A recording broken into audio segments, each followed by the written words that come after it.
Bom, boa noite e bem-vindos à Sexta Bienal de Tipografia Latino-Americana, Tipos Latinos. Essa é a nossa última palestra. Essa semana, a exposição abriu na semana passada, a gente teve o lançamento do catálogo, que tem ainda alguns exemplares disponíveis. Quem não pegou, por favor, o pegue com aquele rapaz simpático ali, o Ricardo Werneck, o Latinete.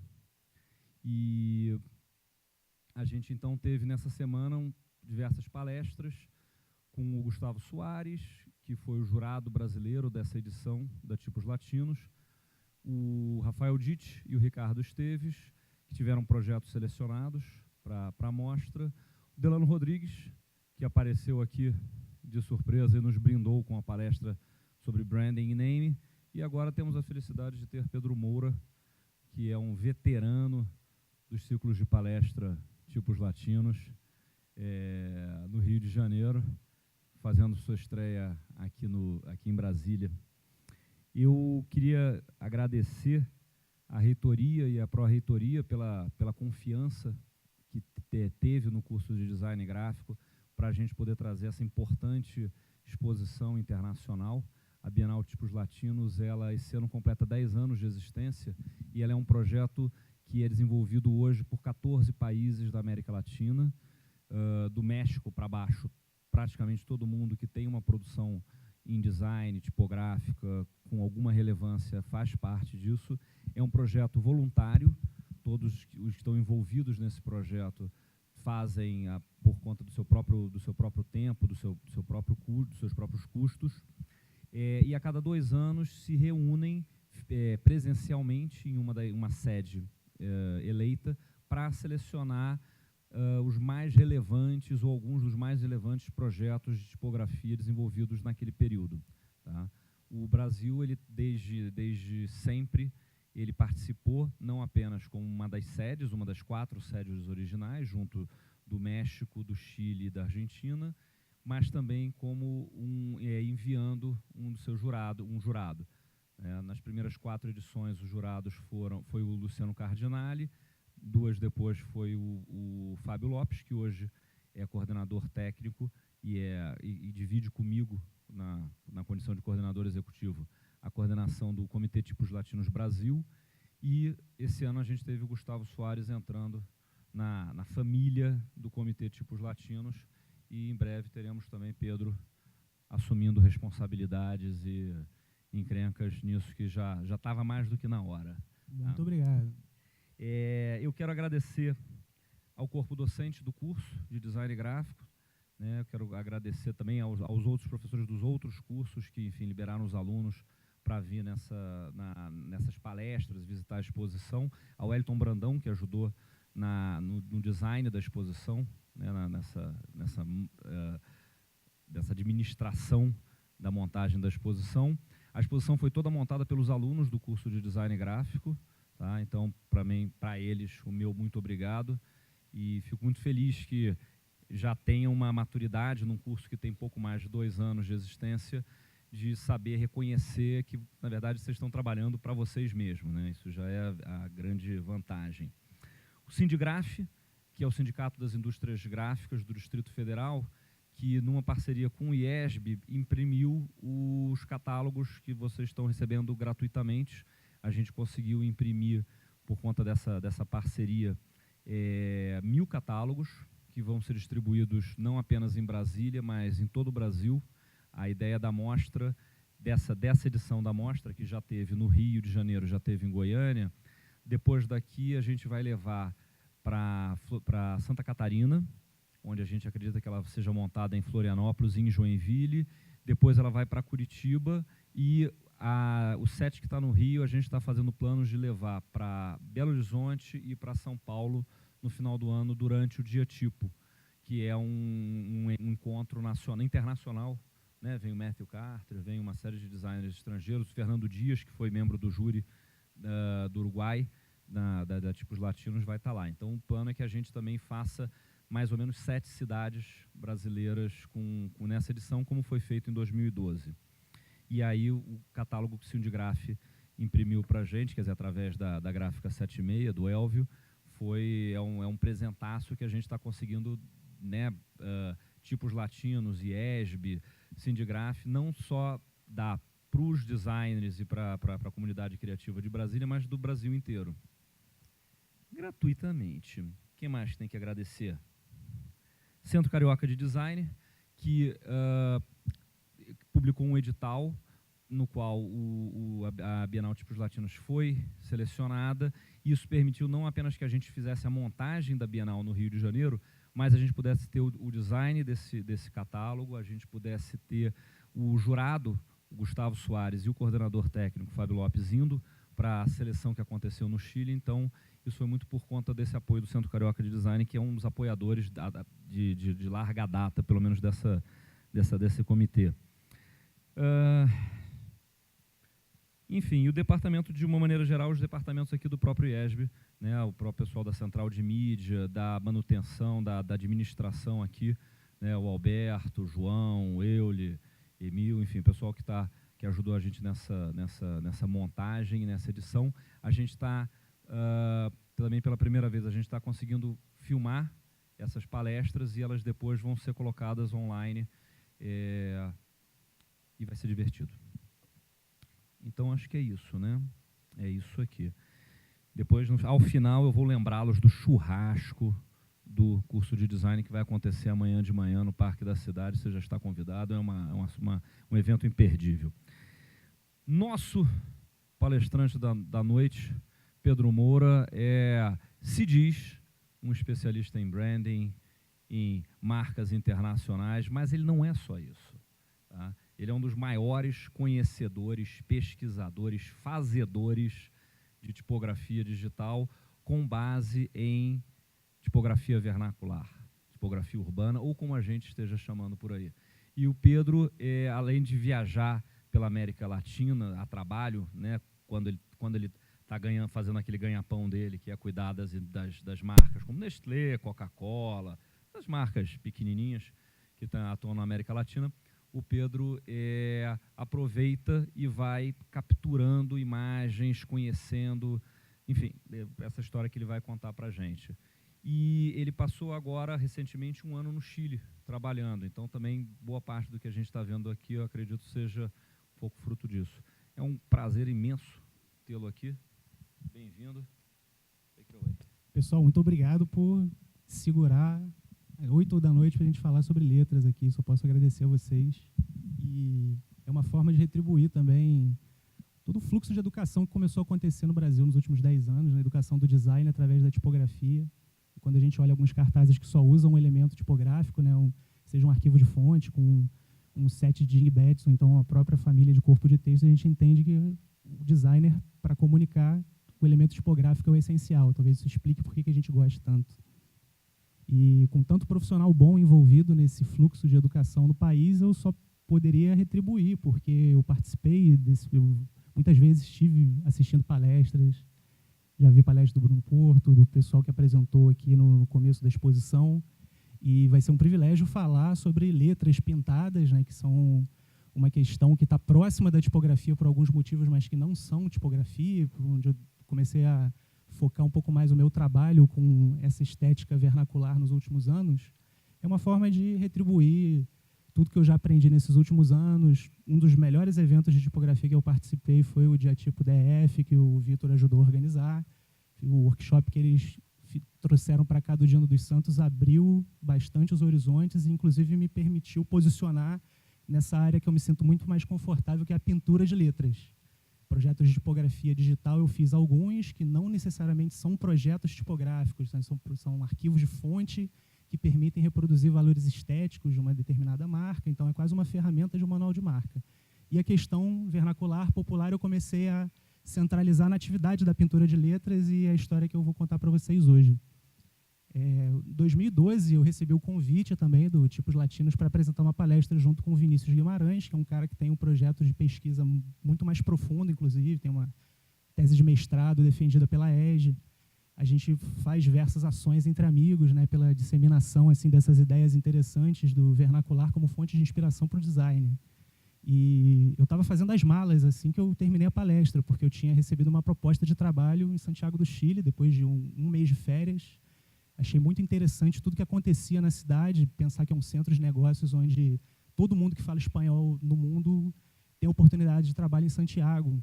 E aí a gente às vezes não tem noção, são 20 países que falam espanhol no mundo, talvez um pouco mais se contar as Filipinas e a Espanha. E cada país tem a sua especificidade, de maneira muito mais profunda do que talvez o que a gente tem segmentado através das regiões, dos estados do Brasil. E a iniciativa também é trazer um pouco de curiosidade para vocês sobre o que acontece na América Latina, para a gente não ficar só conversando de maneira mais objetiva, não ficar só nas referências da Europa, dos Estados Unidos, aquele clássico Pinterest que todo mundo vai e compartilha, tentar trazer um pouco mais de instigar vocês a olhar para o nosso lado esquerdo do mapa. Essa história começou mais ou menos em 2004, quando eu decidi ter uma iniciativa de criar fontes digitais inspiradas em letras pintadas que geraram esses resultados aqui à direita, sendo que a minha é da primeira coluna. Aí era meu projeto de graduação, aí abri um site que disponibilizava essas fontes para download gratuito, recebi muitos feedbacks importantes já inserido nesse fluxo de educação do design através da cultura tipográfica. E o que foi mais interessante foi que eu percebi que eu não estava isolado analisando essa questão. Tinham outras pessoas no Brasil que também estavam articulados. Então, esse projeto de fonte da segunda linha à direita é de Belo Horizonte, que é o projeto do Juliano Augusto.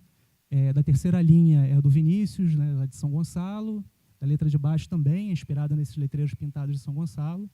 E quando eu tive mais contato com a cultura chilena durante meu dia a dia de trabalho, eu descobri que os chilenos tiveram a mesma ideia que a gente. E não só a mesma proposta, como eles chegaram a conclusões parecidas. Se a gente reparar a terceira linha, você tem duas fontes tipográficas assim, de designers que não tiveram nenhum intercâmbio. Conversei com os dois, não chegaram a se conhecer. E eles chegaram, a conclusão foi tão parecida que uma poderia ser o estilo regular e a outra poderia ser o estilo itálico. A verdade é que esses projetos são referências muito interessantes de como aplicar esse estilo vernacular no design, porque no aprender fazendo do letrista, do cara que pinta letra, ele chegou a conclusões muito parecidas do que o estilo caligráfico demorou 500 anos de cultura, mais ou menos, para definir. E essa pergunta me instigou, eu comecei a procurar mais informações a respeito disso, e as conclusões que eu cheguei, vim compartilhar com vocês. Talvez a coisa mais interessante que a gente tenha de uma tipografia inspirada em vernacular, e aí esse foi o ponto onde eu parei de me preocupar em fazer fontes inspiradas em letreiros, assim, estudar o letreiro e como pintar letra. E comecei a perceber que tinham atributos estéticos que um letreiro pintado, por exemplo, não passa como uma tipografia grotesca, tipo a helvética, que usada num sistema de sinalização, ela é quase a voz da consciência, né? Tá dando comandos para você, siga por aqui, vá para o banheiro, siga em frente, estacionamento. E quando a gente tem essa impressão estética de um letreiro, é como se ele trouxesse um sotaque dentro dele. E dentro do panorama de ensino, de pós-graduação na América Latina, os outros países eles têm algumas vantagens em relação ao Brasil. Então, essa produção acadêmica ela chegou a conclusões muito interessantes e que, para mim, foram muito importantes, porque foram respostas a essas perguntas que eu estava procurando sobre o letreiro vernacular. Provavelmente nem foi a intenção deles, mas eu achei interessante para embasar algumas conclusões que eu cheguei. O Alejandro Lo Celso é um designer de tipos, pampatype.com, é importante visitar para conhecer o trabalho dele, porque o trabalho dele é a história da tipografia digital na América Latina.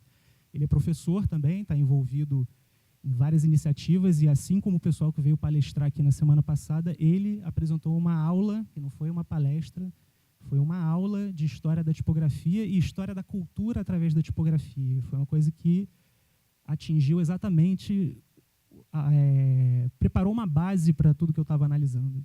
E uma das frases que ele gosta de usar para explicar a postura projetual dele é de que a tipografia tem um papel essencial na formação da cultura. Então, ela deve envolver o máximo possível de diversidade e perspectiva de mundo. Então, essa iniciativa está refletida aqui na exposição, onde vocês podem ver como os designers de tipo chegaram a diversas outras conclusões. Além do Alejandro Lo Celso, um personagem muito importante no cenário da pós-graduação em tipografia, só que aí dessa vez no Chile, é o Beltrán Mena, e ele é um personagem muito interessante porque ele não é designer. Ele é médico, é best-seller, parece, ele escreve romances, e essa busca dele pela escrita, ele acabou se tornando um especialista em história da escrita.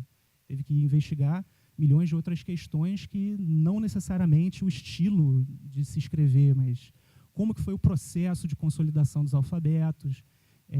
Quando você estuda, por exemplo, o alfabeto romano, como ele foi inventado lá na coluna de Trajano, o sistema de pontuação não existia, ou era muito elementar, porque o conceito do latim ele depende da oratória da pessoa, entendeu? Então, eles não tinham tanto essa preocupação, por exemplo, de produzir papel, porque a comunicação escrita servia muito mais pela associação de ideias. A forma como a gente conhece a pontuação hoje, tipo ponto, vírgula, isso foi uma consequência de monges copistas de 1200, e tudo isso eu só pude aprender por causa das análises do Beltrán Mena durante uma das aulas que ele deu lá na Universidade Católica. E quando ele entra numa pós-graduação de tipografia com uma abordagem antropológica e também da história da linguística e da escrita, ele apresenta essas conclusões que também são bem interessantes. Como que a gente pode entender a escrita, os alfabetos e a tipografia como ferramentas da linguagem. A linguagem é um instinto, a gente precisa se comunicar pela natureza humana.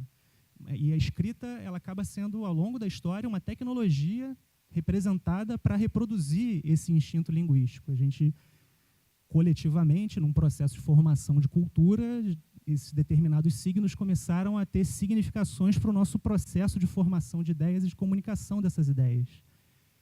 A linguagem é um fluxo contínuo, a gente tem a necessidade de manter uma pontuação, de manter uma coerência das ideias para poder se comunicar da maneira mais clara. E o alfabeto é o registro desses sons que traduzem essa ideia. Então, com essa abordagem antropológica e essas questões todas trazidas, né, pelo Lo Celso e pelo Beltrán Mena, eu consegui perceber algumas diferenças claras entre o letreiro vernacular e a tipografia. A tipografia é um sistema definido por uma determinada tecnologia, enquanto o letreiro vernacular está muito mais próximo da base da linguagem, ou seja, o cara que precisa se comunicar, mas que ele não tem à disposição nem tecnologia, nem serviços de impressão, ele acaba desenvolvendo um estilo de letreiro de uma forma coletiva que vai ser explicado, inclusive, de maneira semelhante nos países da América Latina. Mas, ao mesmo tempo, com essas diferenças que são importantes a gente ter, né, quando a gente fala de tipografia, cultura tipográfica, principalmente a galera mais nova, a gente tem a tendência de colocar o universo das letras, né? O universo das letras é tipografia. Então, se eu gosto de caligrafia, se eu gosto da letra pintada, se eu gosto de uma fonte específica, a gente chama isso de tipografia. Quando, na verdade, a tipografia é o sistema que faz um alfabeto ser reproduzido. Com a progressão histórica de desenvolvimento da tecnologia, hoje são arquivos de fonte, mas já foram tipos móveis, já foi a fotocomposição, onde você imprimia direto num filme que tinha originais e fazia essa reprodução através da fotossensibilidade. Então, é importante saber essa diferença quando a gente está dentro assim, do universo das letras, o que é tipografia, o que é caligrafia, e para mim foi muito importante entender o espaço do letreiro vernacular. Principalmente porque, apesar de serem diferentes, eles dois são constituintes e ajudam a constituir também a linguagem. Então, um influencia o outro. Se a gente tem uma tipografia hoje que foi inventada pelo Gutenberg, ela era representada por um estilo caligráfico germânico, lá onde você tinha aquela busca pela síntese formal, mas esse estilo caligráfico ele tem uma interseção lá atrás, que é no ato da escrita, né? Não teve na história nenhum gênio que sintetizou a caligrafia, vai ser desse jeito. Isso foi um acúmulo cultural, onde conclusões interessantes foram atingidas e compartilhadas com outras pessoas. Então, com a aula que eu assisti do Lo Celso, a forma como ele explica que a história da tipografia fala também sobre a cultura de cada país, né? O título da palestra dele, da aula dele, era se é possível criar uma tipografia regional, uma tipografia nacional.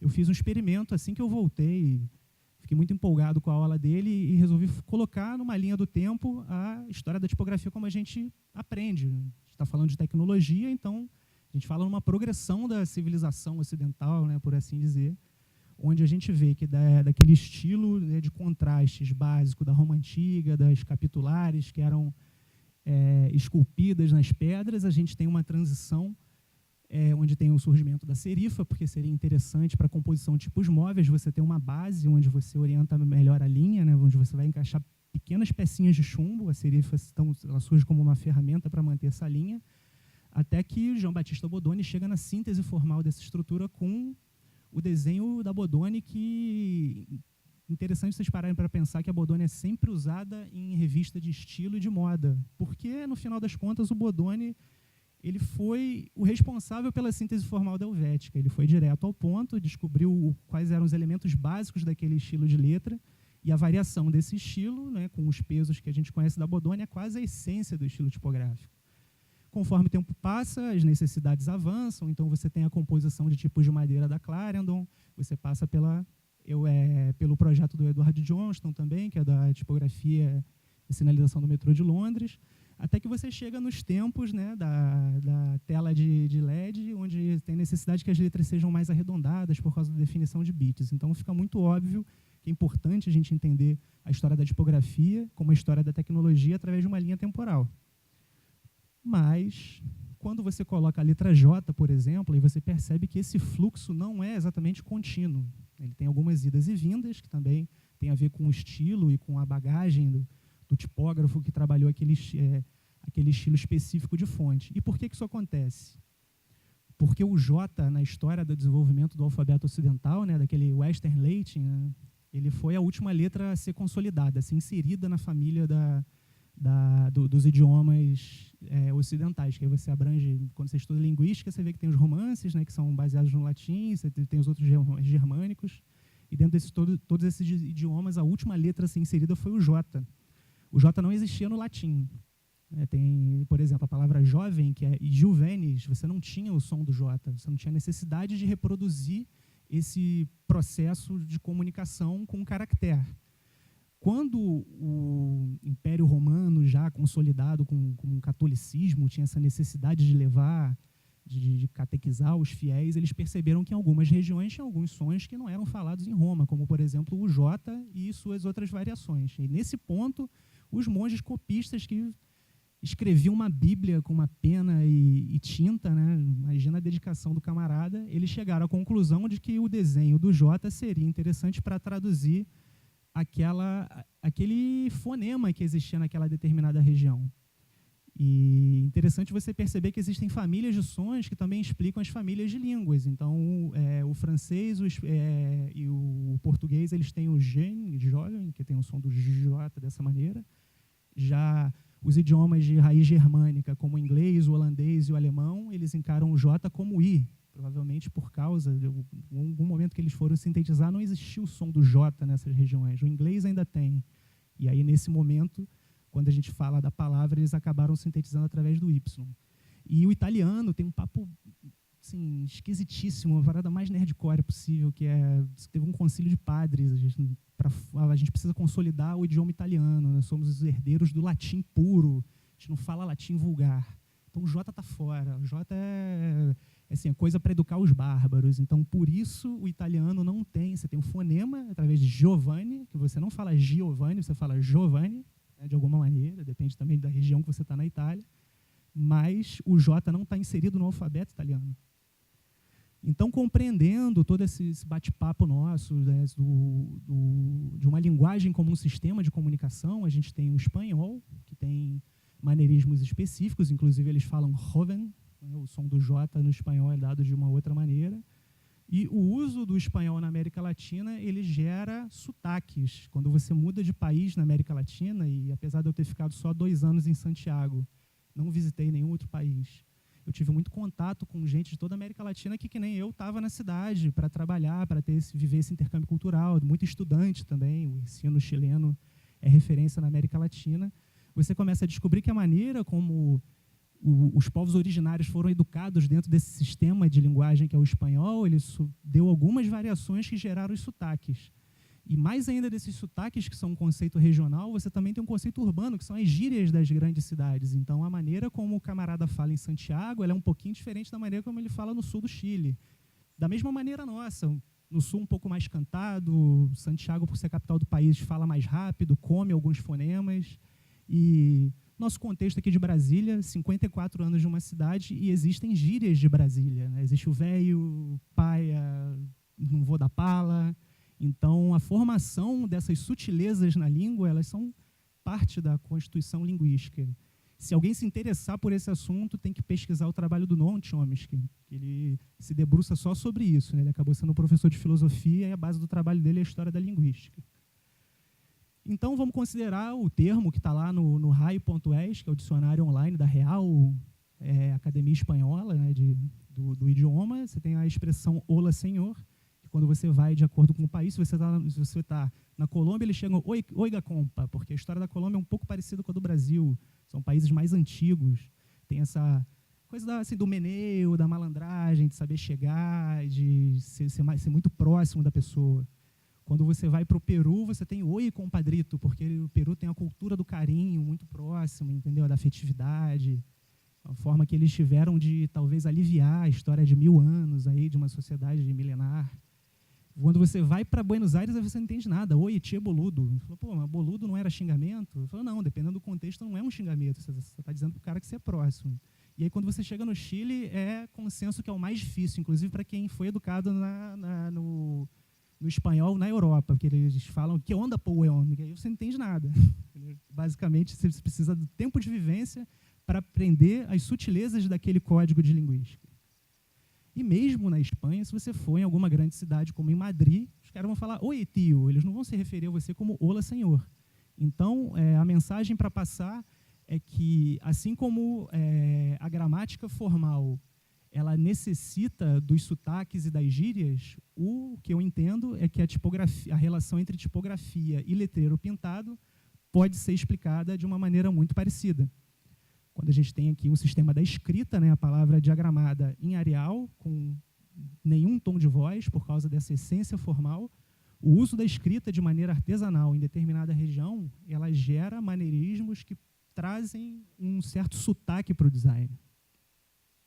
Então, voltando àquela questão inicial, que eu me debrucei sobre fontes desenvolvidas influenciadas em letreiros, coloquei aqui um diagrama para que vocês entendam como que o Brasil e Chile são os mais distantes em termos de intercâmbio cultural. Isso melhorou nos últimos anos, porque é fácil viajar de avião, a gente acaba conhecendo, tem o lance do futebol, né? O Chile passou a ser uma grande equipe, né, no panorama futebolístico internacional.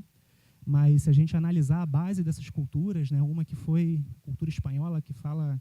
o termo que eles usam, hispanohablante, em todos esses países, né? O Brasil é lusófono. O Chile tem essa questão da cultura criolha, que é essa nova sociedade que foi inventada, né, do espanhol com o povo originário. Eles ainda têm influências dos povos andinos, que são do norte do Chile, que são completamente diferentes dos Mapuche.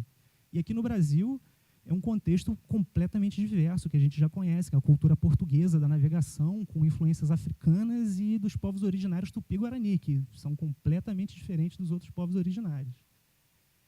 Por que essas questões, de buscar uma estética regional, colocar isso dentro do design, por que chegaram a conclusões tão parecidas? A primeira análise que eu tive foi que todos os processos de preservação do letreiro vernacular e a sua inserção do design na América Latina, eles seguiam um processo muito semelhante, mesmo em países que não tiveram intercâmbio cultural. Você primeiro tem a iniciativa de preservar o estilo local de letreiro, que é você falar, poxa, isso aqui tem algum valor porque isso fala sobre a minha vida. Você tem depois o esforço de revitalizar, através do letrista, o pintor de letras que tem o seu trabalho reconhecido. Em algum momento, um deles chega num nível de excelência que isso acaba virando objeto de interesse do design. Você tem um terceiro momento de disseminar toda essa estética do letreiro vernacular e do trabalho do letrista através de coletivos de criação. E você chega num quarto momento onde a questão é massificada e ela começa a se tornar a ferramenta de comunicação da mídia e do design institucionalizado, vamos dizer assim. Esse fluxo foi muito semelhante em todos os países que eu tive contato com esses projetos na América Latina. Então, para começar a nossa conversa, a gente tem o Fileteado Portenho de Buenos Aires, que talvez muita gente já conheça, que ele é um estilo bem presente na cultura argentina, e a origem dele vem dos primeiros imigrantes italianos que chegaram em Buenos Aires através da cultura do porto lá e que desenvolveram a cidade num espaço urbano. Muitos deles trabalhavam com o transporte de cargas ali no porto, trabalhava como carroceiro. Com o tempo, isso foi desenvolvendo e essa estética começou a se estabelecer como parte da paisagem da cidade, de maneira que eles resolveram levar a outras instâncias. Então, quando você já não usava mais a carroça, você tinha um ônibus fileteado, como alguns ainda são até hoje. E conforme foi se desenvolvendo essa cultura da periferia, né, os espaços dos trabalhadores, imagina, o cara quando era carroceiro, quando era motorista de ônibus, ele queria ter o lazer. E ele levou esse estilo decorativo para os espaços de lazer dele, como uma tangueira, que é o lugar onde você chama, onde as pessoas vão para dançar tango. É um conceito um pouco diferente do que a gente tem por aqui, né? Talvez o mais semelhante seja a gafieira, para a gente entender o que é uma tangueira, mais ou menos assim. E esse estilo decorativo, né, da vida dos trabalhadores, do objeto de trabalho deles, foi levado para dentro do espaço de lazer dele também, de maneira que um bairro de periferia como La Boca, né, que é zona portuária perigosa, vamos dizer assim, ela tem muito presente esse estilo. Aqui a gente tem uma imagem do artista fileteador, o Oscar Henrique Pecorari, o Peco. Eu achei ele uma referência interessante porque ele não é de Buenos Aires. Então chega um momento que aquele estilo regional, assim, que tem um contexto de periferia urbana, ele começa a se espalhar pelo país porque, de alguma maneira, eles chegaram a uma conclusão que fala sobre um país inteiro. O argentino se reconhece naquele estilo, tem um orgulho. Então, o Peco ele é de Santa Fé, que é uma outra cidade argentina, e ele é o fileteador regional. E uma coisa muito interessante desse contexto argentino de preservação do fileteado é que existem iniciativas do poder público que reconheceram o filete portenho como patrimônio de Buenos Aires, e então os espaços que têm fileteados, as placas dos pontos turísticos, elas recebem incentivos do governo de preservação. Quando a gente passa desse ponto, né, de você primeiro tem a preservação através do reconhecimento de que aquilo tem um valor. No caso do fileteado, um agente muito importante da revitalização, né, de você levar isso adiante, foi o Alfredo Genovese, porque ele está dentro do contexto das famílias italianas, né, de Buenos Aires, então ele é um herdeiro legítimo desse estilo decorativo. Aqui a gente tem o Taller de Fileteado Portenho, que é um espaço onde ele faz oficinas, workshops de pintura de fileteado. Tem um livro muito bom publicado, que é o Manual do Filete Portenho, e como projeto pessoal dele, a Prefeitura de Buenos Aires, que eles chamam de municipalidade, como incentivou o projeto, disponibiliza o PDF para download gratuito. E o Alfredo Genovese, além de estar presente, né, fazendo fileteados que vão além do que sempre foi, ele também tem essa preocupação em disseminar o estilo. De maneira que uma cultura da periferia urbana ela chega a um nível de sofisticação muito grande. Né? Quando você tem expressividades através de tatuagens, você tem a moça argentina aqui, porque o camarada portenho não é bobo nem nada. E se de repente, né, o designer, né, ele hoje tem um MacBook, né, fez a universidade e o avô dele tinha uma carroça e talvez o pai tinha um ônibus, por que não dar graças à vida fileteando o Mac comprado com o Freela? O problema quando você massifica um estilo popular é que ele acaba sendo veículo para a sociedade de consumo. A gente trabalha com design, a gente sabe que isso é inevitável. Toda vez que você tem uma iniciativa de experimentação, quando isso vira um consenso, isso começa a ser ferramenta de comunicação, entendendo a comunicação de massa como um incentivo para levar a sociedade de consumo adiante. Então, o Alfredo Genovese recebeu a encomenda de fazer um fileteado para a Aiva, com essa empena. Acho que ele não fez do tamanho do prédio, mas teve um bom registro fotográfico. E a minha opinião é de que a Aiva não tem nada a ver com fileteado portenho. Muito mais interessante você ir na tangueira, escutar os músicos tocando e as pessoas dançando do que você reproduzir. É uma experiência que nunca vai se aproximar. Essa é uma questão importante também do letreiro vernacular, que inclusive me fez afastar da tipografia digital. O letreiro ele tem um valor em si que é muito mais interessante quando ele é artesanal, quando ele é feito com a pincelada, e não quando ele é transformado em sistema, através de uma tecnologia. Aqui um exemplo de como que um arquivo de fonte pode ser uma tecnologia de reprodução dessa estética popular, que é a fonte Filete Portenho, do Christian De Luca. Entrei em contato com o Christian, ele é gerente de marketing de uma marca de lingeries, e ele nunca teve interesse em fazer essa fonte para disponibilizar. Ela era apenas uma ferramenta para otimizar o trabalho dele através de uma coleção da marca de lingerie que ele trabalha, que tinha como inspiração a cultura da Boca, do bairro La Boca. Então, ele criou a fonte, que vocês podem ver aqui à esquerda, né, traduz esses elementos, é uma ferramenta para traduzir os elementos estéticos do fileteado de uma maneira automática. Quando essa fonte recebe um tratamento de cores num programa de editoração, torna muito mais simples você fazer um letreiro, você fazer várias frases, ou você adaptar esse conceito para um visual merchandising, de você fazer vitrines em shoppings de toda a Argentina. E ele chegou a essa conclusão aqui à direita. Aqui eu coloquei um exemplo para vocês do Mandinga Radovic, que é um fileteador portenho que está envolvido com algumas questões mais avançadas. Assim, ele coloca alguns elementos muito contemporâneos no trabalho dele, como o representante de como que é um fileteado portenho artesanal. E à direita a gente tem a reprodução digital do estilo através da fonte do Christian De Luca. Aí, como a gente... Estou muito satisfeito até para retribuir o alto nível de cultura tipográfica que tem em Brasília. Eu separei algumas imagens para a gente poder apreciar um pouco mais e entender, para não ficar só no detalhe, a importância que um estilo de tipografia tem na composição do fileteado. Aqui um detalhe, né, uma exibição maior do letreiro do Mandinga. E aí, de Buenos Aires, a gente vai para Peru, através dos carteles Chicha, onde o mesmo contexto de cultura da periferia, dos trabalhadores, chega a conclusões interessantes, conclusões estéticas interessantes, e que também estão fora do design, de alguma maneira. Quando você... A vida de Lima é assim, você sai dos grandes centros, né, se o cara é o trabalhador, ele sai do trabalho dele, e nas autopistas, que são as avenidas que eles chamam, nas estradas, ele tem os muros colados com esses cartazes que mostram para ele as perspectivas de diversão para aquele fim de semana, para aquela semana. Esses cartazes, né, que são chamados de carteles Chicha, eles representam a cultura regional da periferia de Lima, onde o pessoal veio da roça mesmo, trabalhadores do campo que foram para Lima em busca de trabalho, uma história que a gente conhece bem. E a cultura Chicha foi a maneira que eles encontraram de preservar de onde eles são e de trazer um pouco mais da vida como sempre foi para um espaço urbano, numa cidade que, inclusive, é muito elitista como Lima. Então, as cores neon, isso é uma análise que eu fiz, elas estão presentes na cultura visual dos países da Cordilheira dos Andes há muitos anos, provavelmente mais de 1000 anos. Então, a própria tapeçaria, a tecelagem, presente no Peru, na Bolívia, no norte do Chile, sempre teve a presença dessas cores neon. E o estilo que eles desenvolveram foi desenhar o letreiro através do fundo preto vazado, tem sempre uma borda. Quando você faz um silk em degradê de cores neon em cima do preto, o preto vai continuar preto. E foi a maneira que eles encontraram de tentar chamar atenção no mar de opções de diversão ali.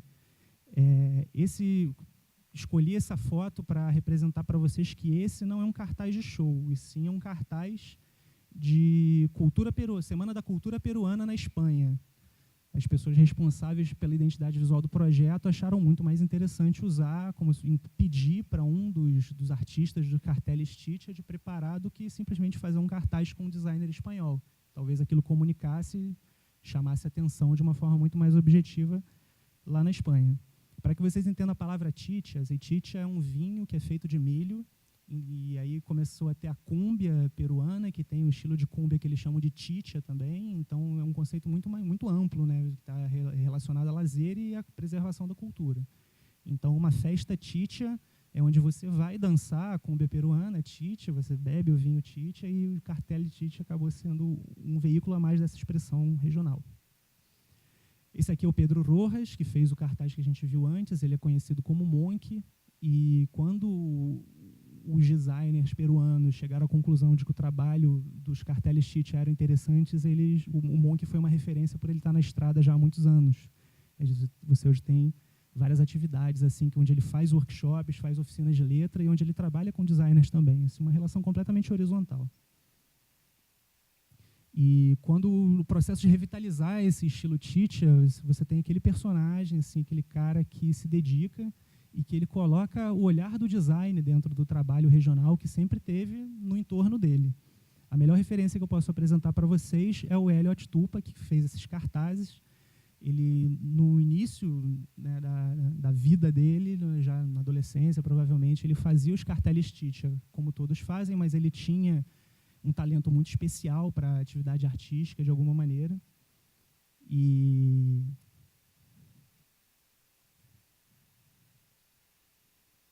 ele começou a investir na formação dele. Ele hoje é designer, então imagina que ele tem uma tradição regional muito forte, refinada pelo olhar do design.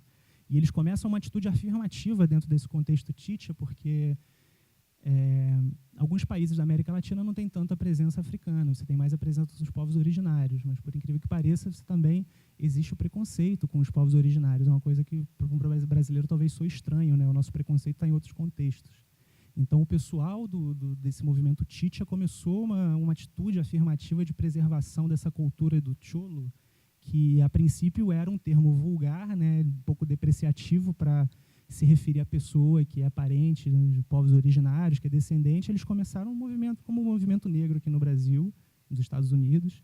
Eles começaram a reafirmar, não, cholo eu sou o herdeiro aqui desse espaço, entendeu? Eu quero demarcar o meu território e tentar trazer o conceito de que o espaço urbano não representa um país. Aqui a gente tem o Elliot no trabalho dele, ele joga nas 11 e ele costuma ser muito bom no que ele faz. Tudo geralmente envolve desenho de letras. O processo de trabalho dele tem a ver muito com recortes de letras, onde ele faz como se fosse stencil. Aqui à direita é um cartel Titia que ele fez antes de estudar design. Você vê que tem algumas coisas que são incipientes, mas que ele tem um talento para cor muito interessante. Então, o Elliot Tupa, que é a melhor referência que eu posso apresentar para vocês, de um artista contemporâneo que ele está nesse processo de revitalização dos carteles Titia. E aí, quando o Elliot larga na frente, começa a fazer trabalhos de qualidade visual inquestionável, você tem uma geração de designers que começam a se deixar influenciar por essa conclusão de trazer o regional dentro do design. E eles se organizam através de coletivos de criação, como a gente conhece, que funciona em todo o mundo, e o objetivo desses coletivos é de disseminar a estética Titia, de disseminar o estilo de letreiro. Então, você tem membros de 2 projetos aqui nessas fotos. Aqui em cima, a Sucena e o Alinder são do Carga Máxima, que tem página no Facebook, para quem quiser entrar em contato. A gente está tentando trazer eles para o Brasil ainda esse ano. Aqui embaixo você tem o Jefferson, que trabalha com a Kelly, que não está na foto, que eles são do Rutamari.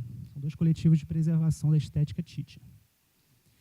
E aí, quando você já tem isso reconhecido pelo design como algo de valor, isso já está presente, você tem essa iniciativa de massificar. Então, ao mesmo tempo que o Alfredo Genovese criou um produto de design através de um MacBook fileteado, né, de uma tatuagem com filete, o Elliot Tupa, que foi convidado para fazer o cartaz do Lollapalooza 2013 no Chile, em Santiago. Inclusive, como uma maneira de representar que a cultura peruana está muito presente no Chile, né? Muito peruano vai para Santiago para trabalhar, porque tem propostas de trabalho mais interessantes, é um centro de negócios da América Latina. E aí, já com uma técnica muito refinada, utilizando também de programa de editoração, você vê que a entrega do Elliot é incontestável.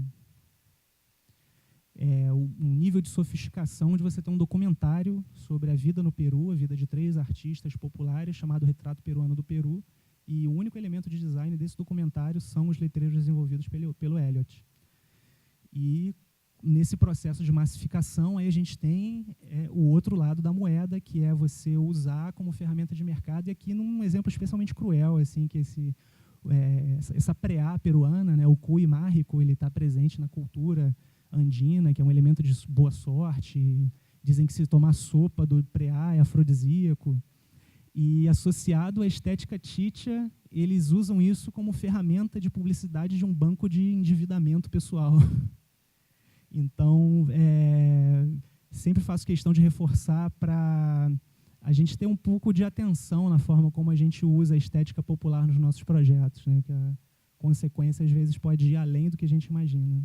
Se vocês quiserem se divertir, vocês podem buscar La Canción del Cuy Mágico. Vocês podem ter certeza que não vão se arrepender. É bem bizarro. É um projeto tipográfico inspirado nessa estética, é a fonte Titia do Diego Sanz. Ele é um designer de tipos mexicano, ele tem a cocirotype.com. Fiquei até com pena que eu vi que ele não está presente na exposição, acho que ele é um cara muito mais dedicado na produção assim, do que participar do cenário tipográfico. Quando ele foi para Lima, ele fez uma viagem para o Peru, ele viu que esse estilo era interessante e resolveu fazer um projeto tipográfico com essa influência. Então, assim como o Elliot peruano fez um cartaz para o Lollapalooza em Santiago, você tem aqui um mexicano falando também sobre a cultura peruana. E aqui, o recado para a gente expandir os horizontes, que o intercâmbio cultural de todos esses países que falam espanhol é muito forte e só os brasileiros ficam alheios dessa mistura que só traz coisas boas para todo mundo, muitas vezes pela preguiça do espanhol. Aqui ilustrando um pouco melhor o projeto do Diego Sanz, ele desenvolveu 3 estilos, né, que você pode fazer isso através do regular, itálico, bold. Tem alguns atributos quando você vai desenvolver uma fonte digital, que você pode dizer, por exemplo, que ela não é um itálico, mas ela é um estilo de sombreado. Você pode dizer que tem um outro estilo que vai aparecer só a parte de baixo. A superposição desses estilos através do elemento tipográfico no programa que você estiver usando, ele gera todas as possibilidades da estética Titia no seu projeto. E aqui, um pouco mais expansivo, mostrando os detalhes do projeto, você vê que tem uma preocupação com a entrega, você tem a programação dos atributos OpenType, você tem muitas possibilidades para você usar essa fonte, mas lógico, quando a gente repara o desenho dela, ela é uma fonte display, ela não funcionaria tão bem para uma massa de texto corrido.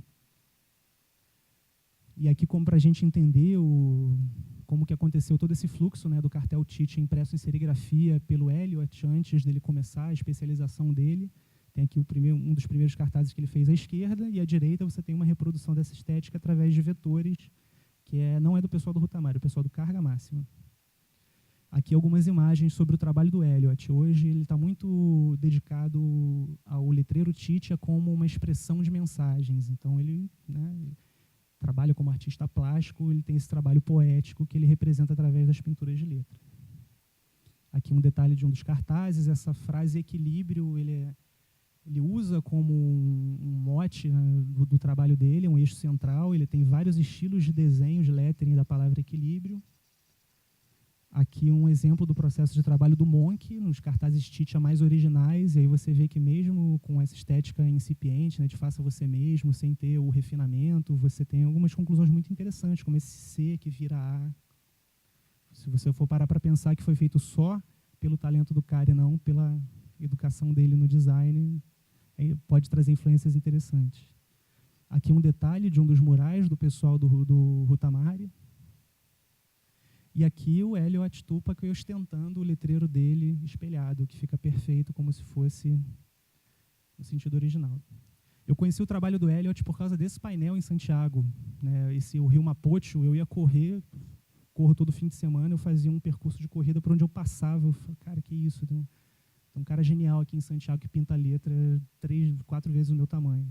Aí quando eu olhei e vi a assinatura Elliot Tupac, corri atrás das informações, mas ainda não consegui contato com ele. Ele é um cara muito dedicado aos projetos pessoais dele.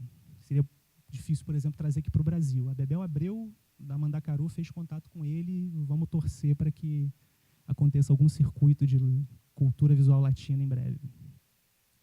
E aí, desse contexto peruano e argentino que eu tive contato por causa da vida de Santiago, né, essa vida multicultural do mundo que fala espanhol, teve uma história muito interessante no Chile, que foi a história das micros amarilhas, que eram os ônibus antigos de Santiago. Eles eram organizados de maneira muito informal. Você podia ter uma microempresa que é dona de uma frota de 10 ônibus e sem nenhuma regulação da prefeitura. E esses trabalhadores, eles acabaram sistematizando as linhas de trem, não tinha um projeto de sistema de design, nem de sinalização, nem nada.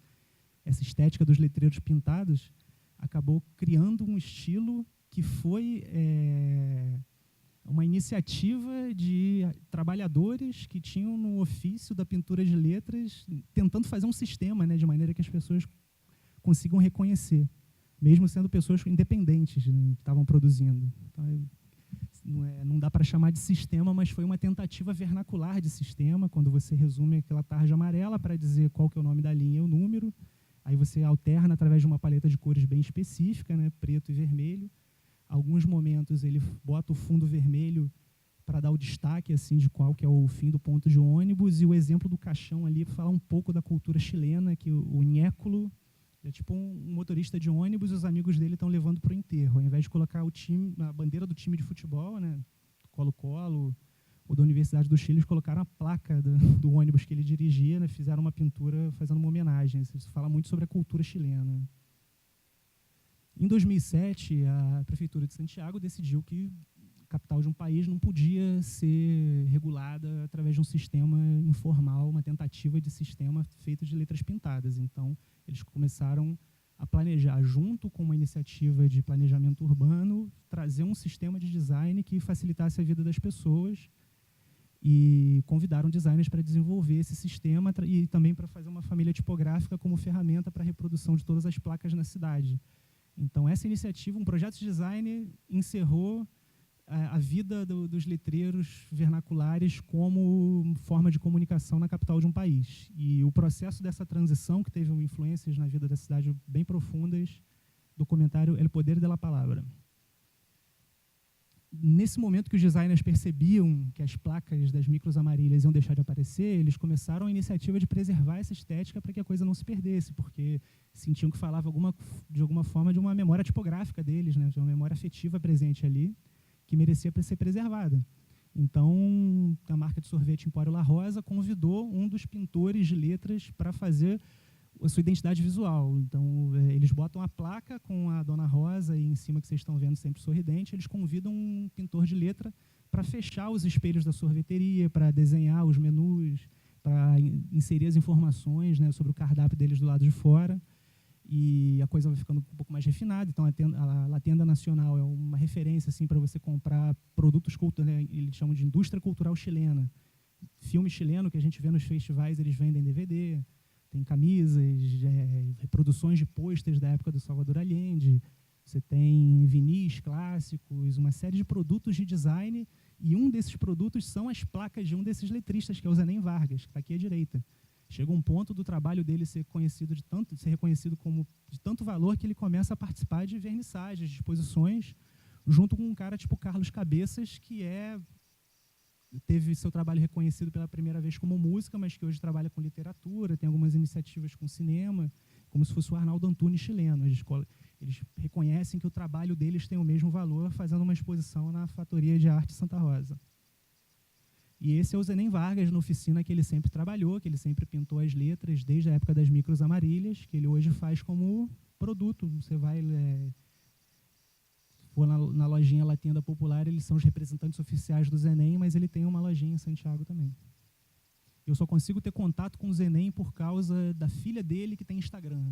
Eu acompanho ela no Instagram, de vez em quando eu mando um abraço, aí digo que a gente está divulgando o trabalho do seu pai aqui.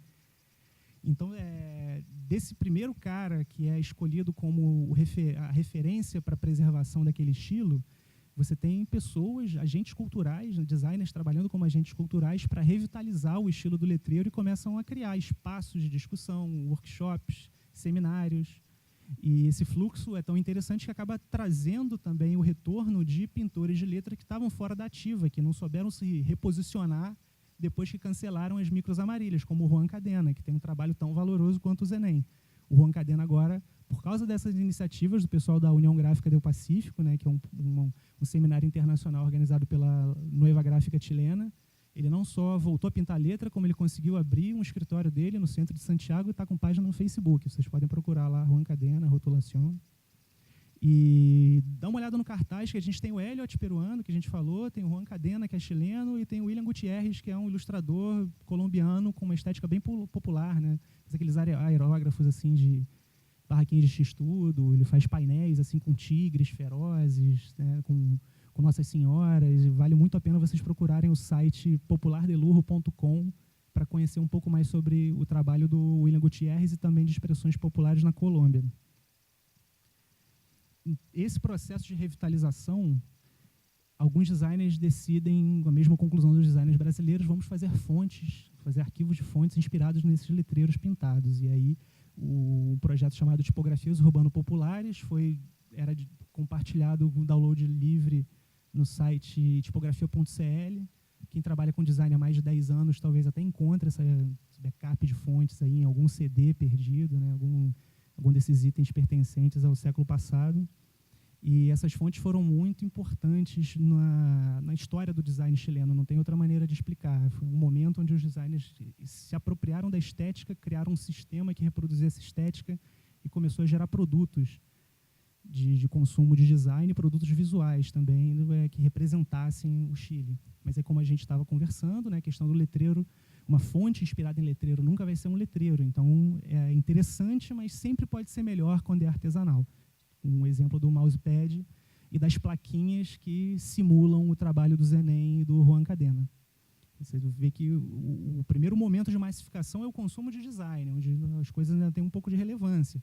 Mas quando você segue com essa proposta, ela acaba parando no retail, no consumo de massa, com vender hambúrguer, que é o Juan Maestro, é uma rede de sanduíches. Detalhe divertido, o Chile tem uma cultura do sanduíche específica, assim, que você lê o cardápio e você não tem a menor ideia. Assim, cada estilo de hambúrguer tem um nome e você tem que se educar.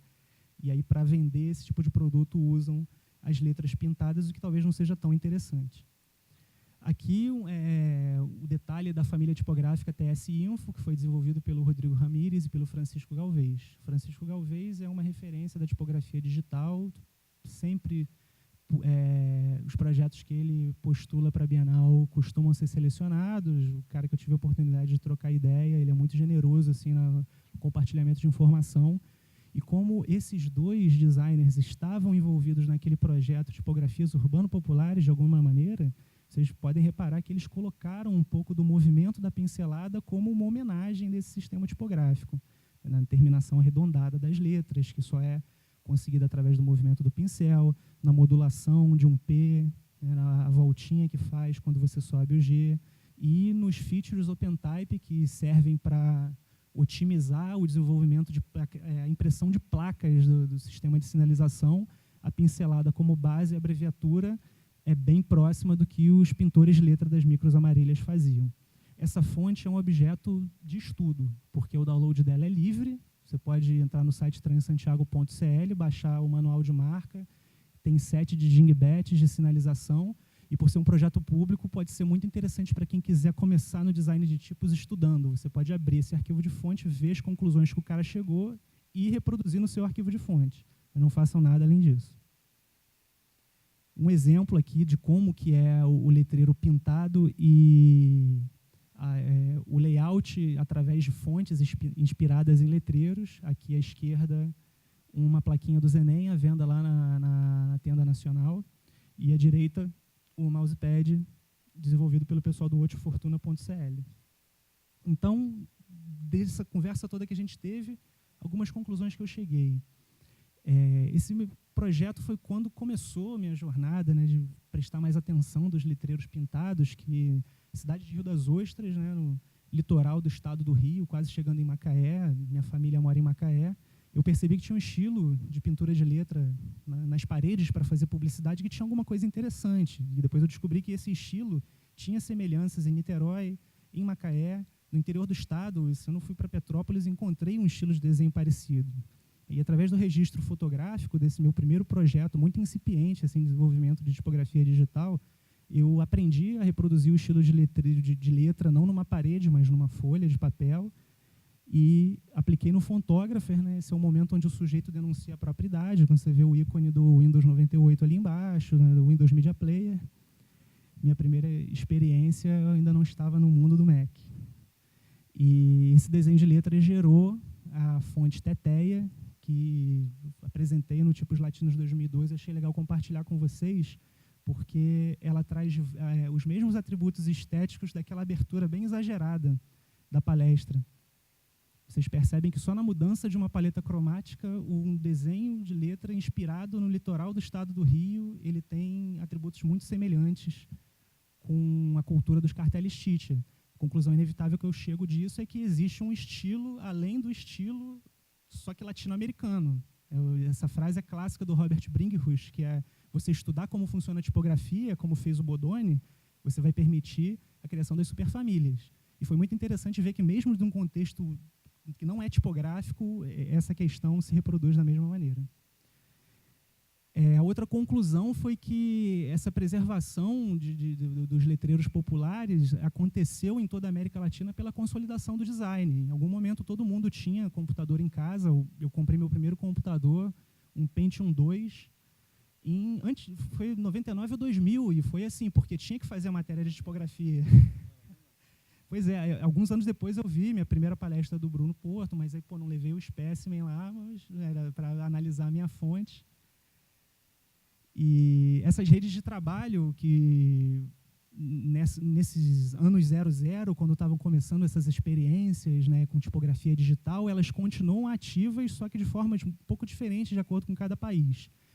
É interessante até perceber no mapa que a produção de fontes digitais inspiradas em letreiros é um atributo bem brasileiro. Os outros países estão muito mais preocupados em fazer publicações, livros, fanzines e pessoas que oferecem os serviços de lettering.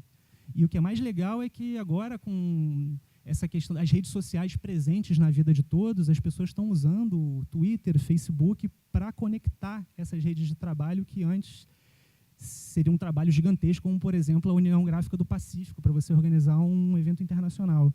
Então, uma outra conclusão é que as redes sociais têm um poder muito grande, vão muito mais além de compartilhar a foto do gatinho ou de resmungar por causa da segunda-feira. Então, se puder deixar uma mensagem, vamos usar as redes sociais para conectar pessoas que tenham afinidades com a gente. Esse mapa vai ser compartilhado depois lá na página do Facebook do Tipos Populares do Brasil e lógico que eu estou aberto para qualquer conversa sobre o assunto. E essas iniciativas de cada um deles, né, de cada um desses grupos de trabalho que existem na América Latina, elas se resumem numa questão básica, é você ter uma abordagem antropológica de compreender de que um A pode ser desenhado de maneiras diferentes em vários países e, mesmo assim, você ter a compreensão dessa forma. Resumindo aqui, né, das artes aplicadas, vamos dizer assim, sapato, cadeira, letra A, tudo isso são parte da cultura, são parte da civilização. Cada região chegou a conclusões diferentes, e é interessante ter essa abordagem plural dessas diferentes conclusões, principalmente por causa do contexto que a gente vive hoje, vai até mais além de uma globalização. Eu acho que a questão de você ter uma conexão com outra parte do mundo de maneira quase imediata. Esse conceito é explicado através do altermodernismo, que é um conceito do Nicolas Bourdieu, que foi apresentado pela primeira vez na Trienal da Tate Gallery da Inglaterra, em 2009. Se alguém quiser conhecer um pouco mais, é uma abordagem muito interessante e inclusiva sobre a produção material. Então, se a gente fala da tipografia como um sistema que é produto de um desenvolvimento tecnológico, se a gente fala do letreiro, a gente está falando mais não do tempo, mas do espaço. Tem muito mais a ver você distribuir num mapa e entender o que é aquele contexto para entender o letreiro popular.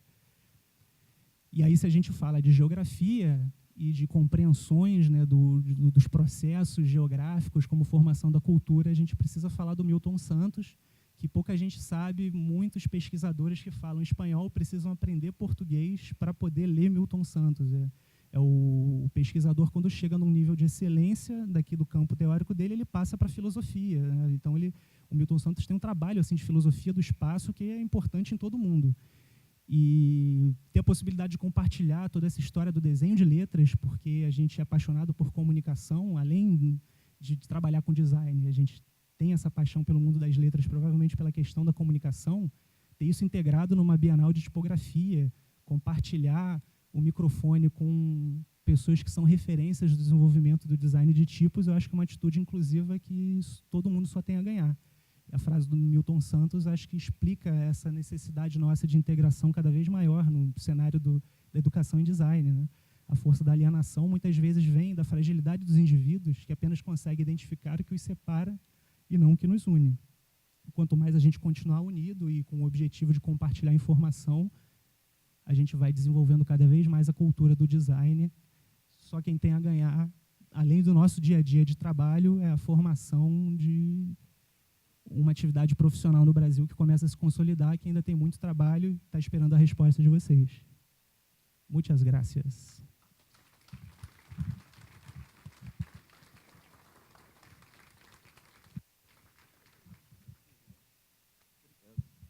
Obrigado, Pedro.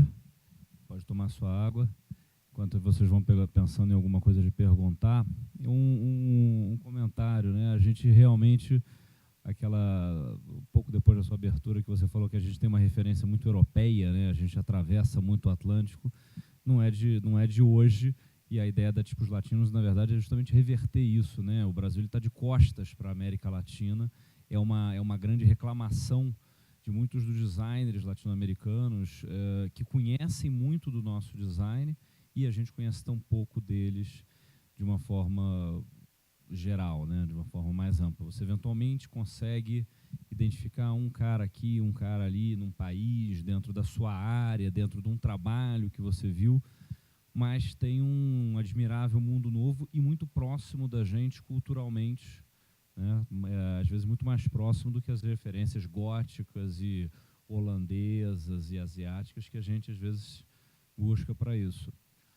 Abrindo para perguntas.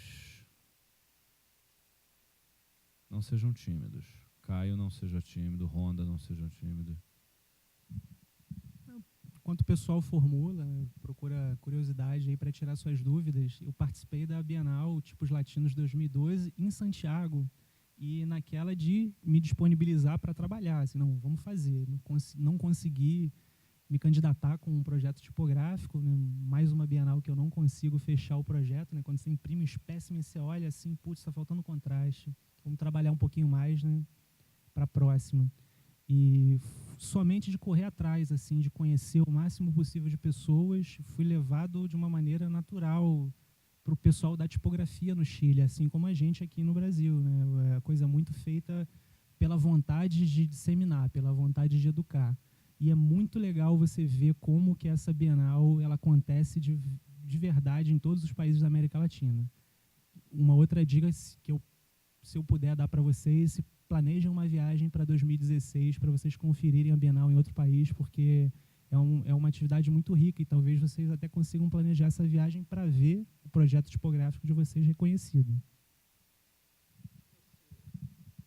Pegando essa primeira dica que você já passou para eles, o que você teria como sugestão ou dica para que eles comecem? Você já deu várias, né, na palestra, inclusive algumas fontes gratuitas que eu tenho certeza que eu vou ver nos projetos integradores dos próximos 3 anos. Né? Muito obrigado, vou ficar vendo um monte de cholo aí, vai ser uma beleza. Tite Amarone, vai ser uma coisa. O que você sugere para alguém que precisa conhecer o design gráfico latino-americano? Quer dizer, que passos você deu e que passos você sugeriria, que você não deu e que você achava que poderia ter dado ainda estudando?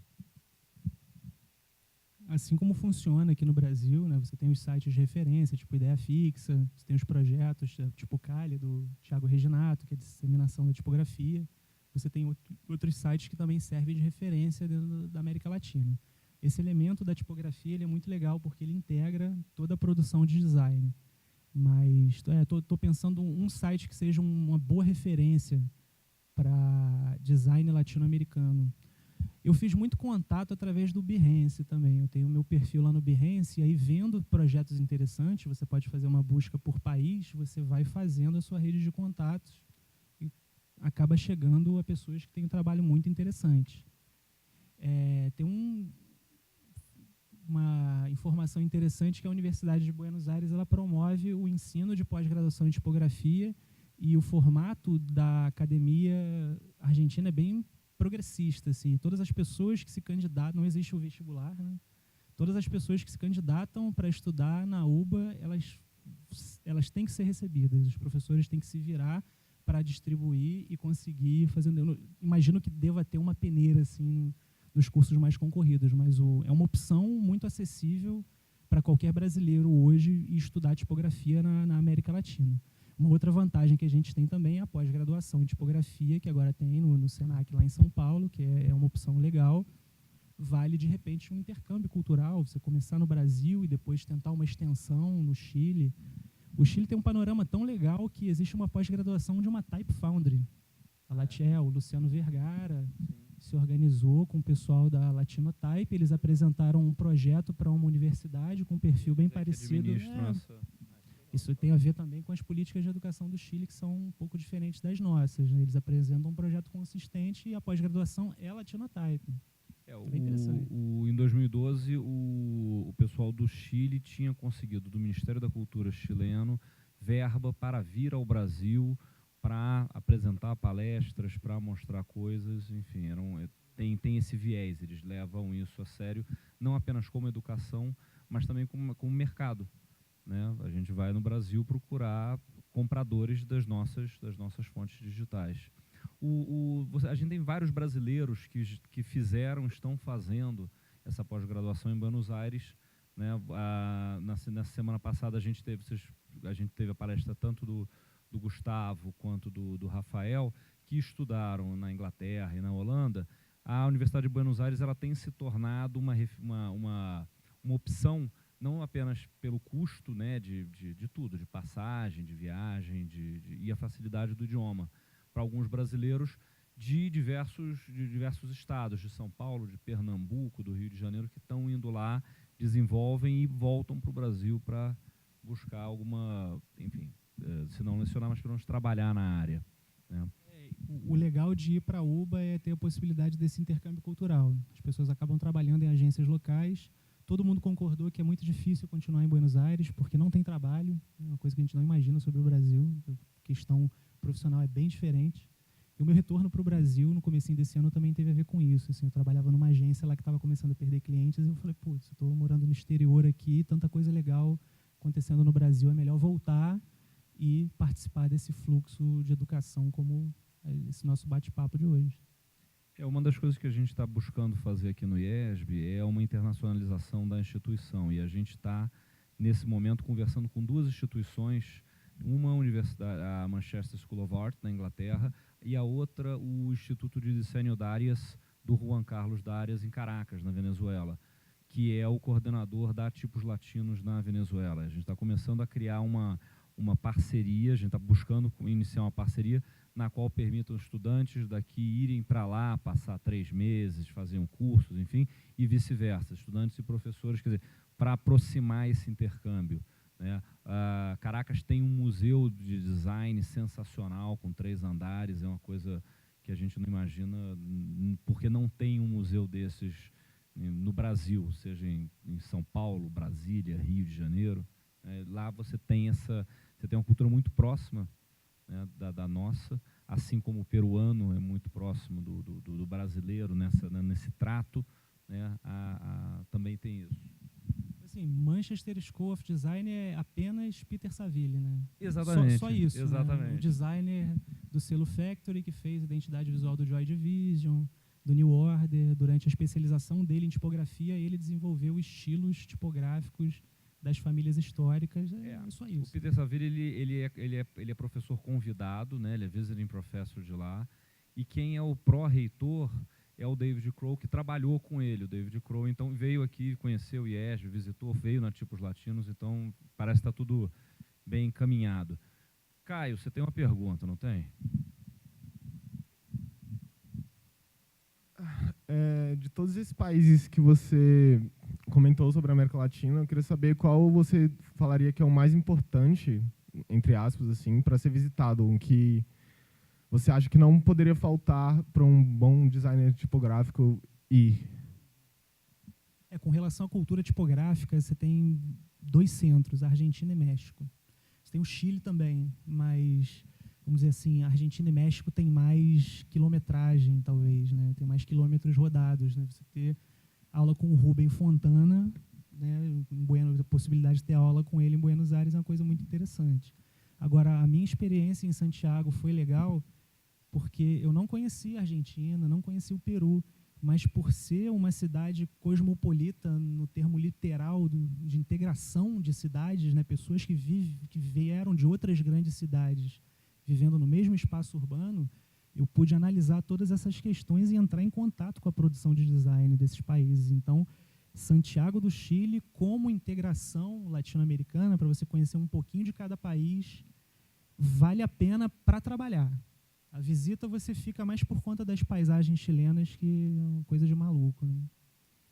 Mas eu sou suspeito porque eu tenho um interesse natural pelas questões da América Latina, porque a minha família é da Espanha, então essa viagem também foi uma busca pessoal de outras questões, acabei entendendo muito mais sobre a minha família e, mais importante, descobri que eu sou brasileiro. Que a gente tem esse conceito assim, quando a família é europeia, não, porque eu vou torcer para a Alemanha, não, eu como aqui a minha massa, né? Mas não, os valores brasileiros estão muito mais presentes na minha vida. Acho que é isso, polo de design, polo de tipografia, né? México e Argentina. Se você for trabalhar em Santiago, você vai ter uma amostra de toda a América Latina, você vai em festas de bandas de toda a América Latina, como eu estou querendo planejar de voltar agora em novembro para ver bandas da Colômbia, bandas da Argentina, inclusive Gustavo Cerati, não sei se vocês já ouviram falar. Gustavo Cerati é um cara muito presente assim, no que as pessoas imaginam da vida de Brasília, porque aquela música ligeira lá do Capital Inicial, ele é o Smells Like Teen Spirit do mundo que fala espanhol. E muitas pessoas aqui no Brasil pensam que é só mais uma música do Capital Inicial. Aí quando eu falo Gustavo, essa era a melhor maneira de explicar como que o Brasil é alheio à cultura que fala espanhol. Eu explicava para eles que no Brasil pouquíssimas pessoas sabem quem é Gustavo Cerati. Quem sabe quem é Gustavo Cerati? Ela ali, uma pessoa. Quando fala só de estéreo, as pessoas até entendem melhor, e aí quando ouvem a música do Capital Inicial, aquele amor, a sua maneira. Aí lembram, mas não tem a vivência. Então, assim, a gente nem tem ideia de que você tem 20 países em luto porque o cara faleceu essa semana. Ficou em coma durante 4 anos, essa vida de rock and roll é complicado, né? Esse envolvimento de brasileiros com tipografia, ela não é tão forte, tanto aqui no Brasil quanto na América Latina, não é tão forte quanto na Europa. Eu fui fazer um trabalho de PI no semestre passado e eu pesquisei sobre um tipógrafo brasileiro e eu vi que muitos deles vão para fora e tipo ficam lá, não voltam. O que você acha assim que falta de incentivo até, ou então assim que possa haver de estudo ou de investimento para que possa ter essa cultura brasileira mais forte? A primeira coisa que a gente precisa pensar é que o design é uma atividade recente. O design consolidado, como a gente conhece, é uma invenção ali entre a década de 50 e de 60. Para isso virar um sistema de ensino que chegue a todos os lugares do planeta, que inclusive não chegaram na China, né? Você teve o Bruno e o Billy como pessoas que estavam ensinando cidadãos pela primeira vez a usar o alfabeto ocidental. A gente pensa que assim, o design tem um projeto de tornar o mundo mais fácil, esse é o nosso dia a dia profissional, mas a coisa não é tão simples assim. Quando a gente fala de tipografia, então, que é o design de tipos, que em algum momento foi uma tecnologia de impressão, você tinha que trazer uma máquina para poder imprimir, né, e esse é o conceito de tipografia. Por a gente ser na América Latina, a gente está sempre correndo atrás, desde que o design se consolidou como profissão. Agora, imagino que você deva ter pesquisado bastante, mas eu posso trazer para você a informação de que tem muitos designers de tipos brasileiros vivendo no Brasil. Eles acabam indo estudar e muitos deles não só voltaram, como se consolidaram, seja no mercado, seja na educação, seja com empresas globais de design.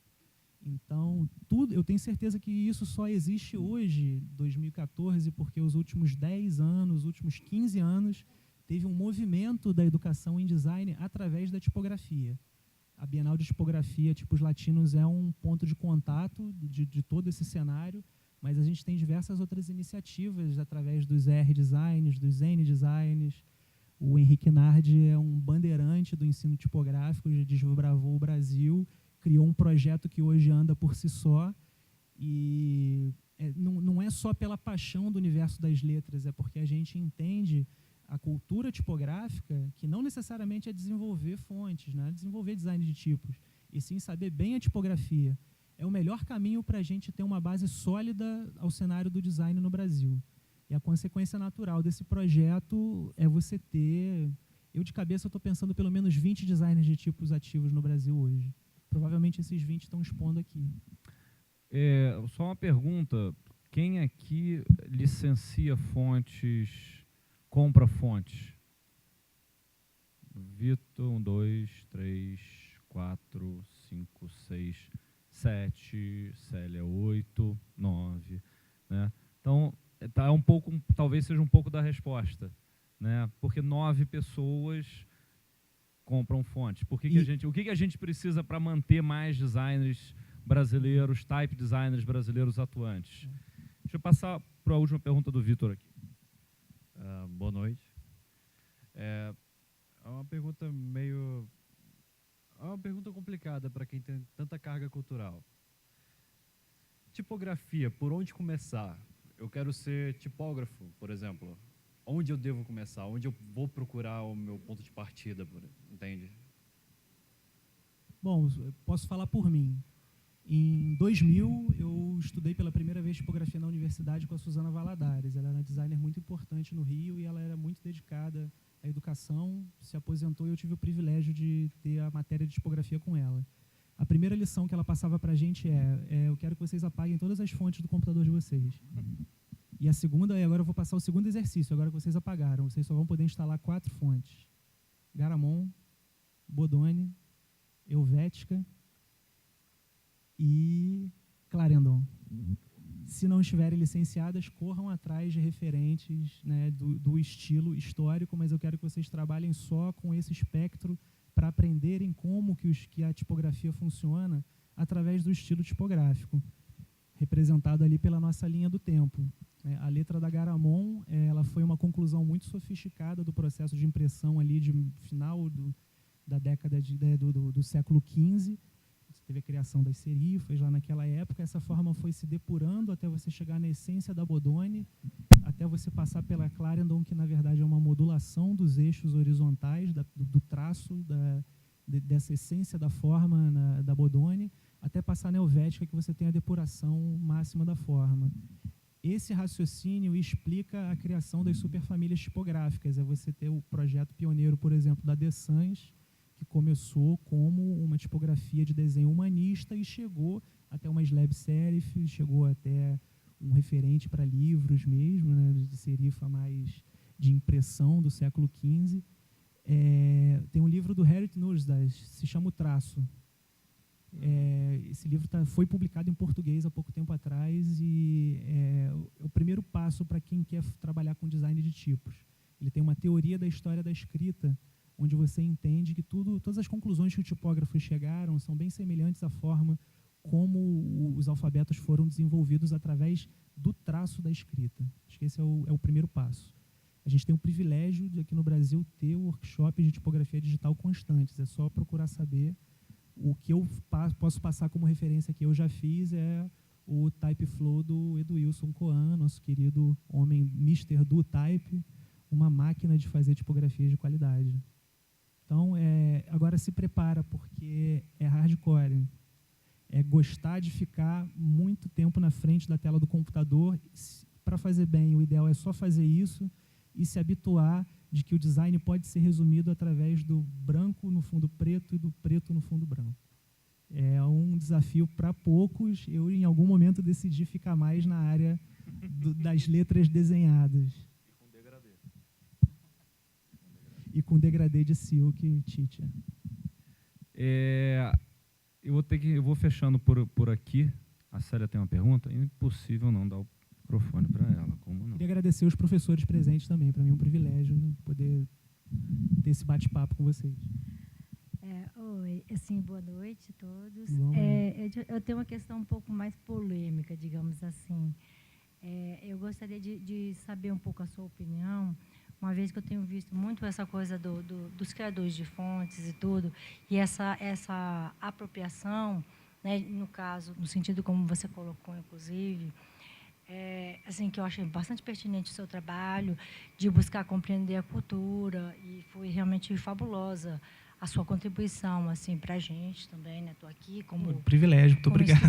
Estudante. Só tô retribuindo tudo que outros personagens do circuito cultural do design fizeram um dia por mim. Sensacional, realmente sensacional, assim, a sua abordagem fabulosa. Eu acho que a gente consegue compreender exatamente em tudo que você colocou, a essência da cultura de cada país, né? E assim mesmo... desculpe.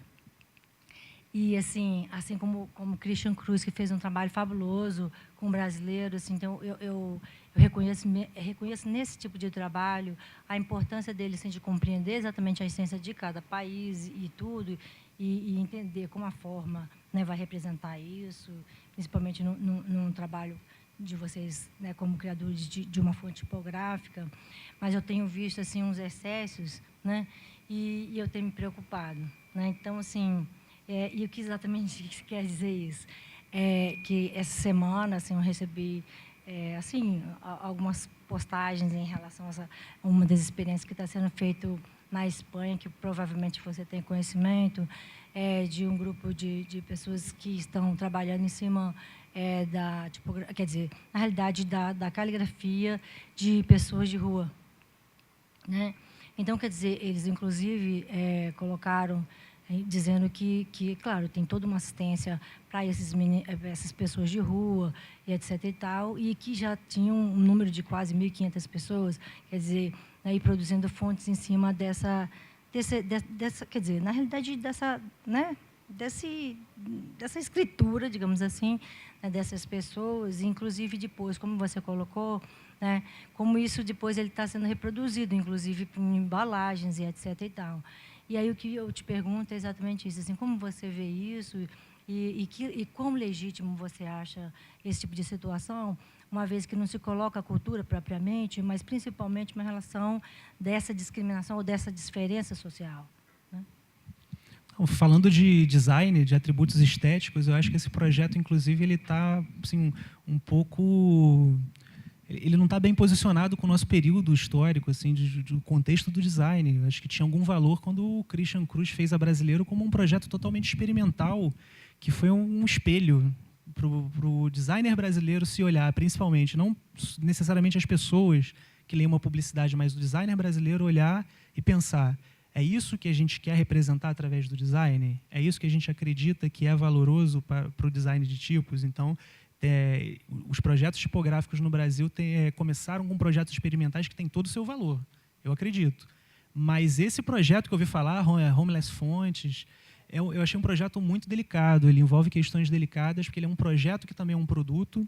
Eles vendem lá a questão de você dar uma assistência social através do financiamento de um projeto tipográfico, que na verdade é a geração de um arquivo de fonte, da letra de uma pessoa sem teto. Eu acho que está fora do contexto do design como ele é hoje. Eu acho que as pessoas já chegaram até o fim dessa questão. O Christian Cruz, quando fez a Brasileiro, ele resumiu a questão. Não tem como avançar além disso. Eu acredito que, para trazer atributos populares, vernaculares, muito mais interessante quando a gente tem o meio termo do espaço urbano, que você vai... Por exemplo, um exemplo básico, o aeroporto do sistema de sinalização, que é o design mais sofisticado possível, e aí imagina que essa mancha urbana ela vai se esmaecendo até chegar lá na outra ponta da placa escrita errado, com o S invertido. Quando o design vai se esmaecendo, porque, por exemplo, eu acredito pelo menos, na periferia das grandes cidades, não é um mau design através da produção de impressos ou da criação através do dono do processo de impressão. Isso não é design. Isso é somente você atender uma demanda daquela região ali.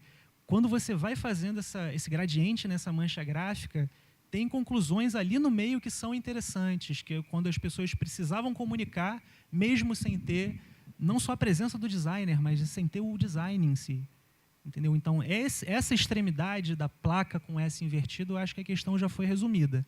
Então, o projeto Homeless Fontes, pensando no design como um processo de formação da cultura, ele não acrescenta em nada.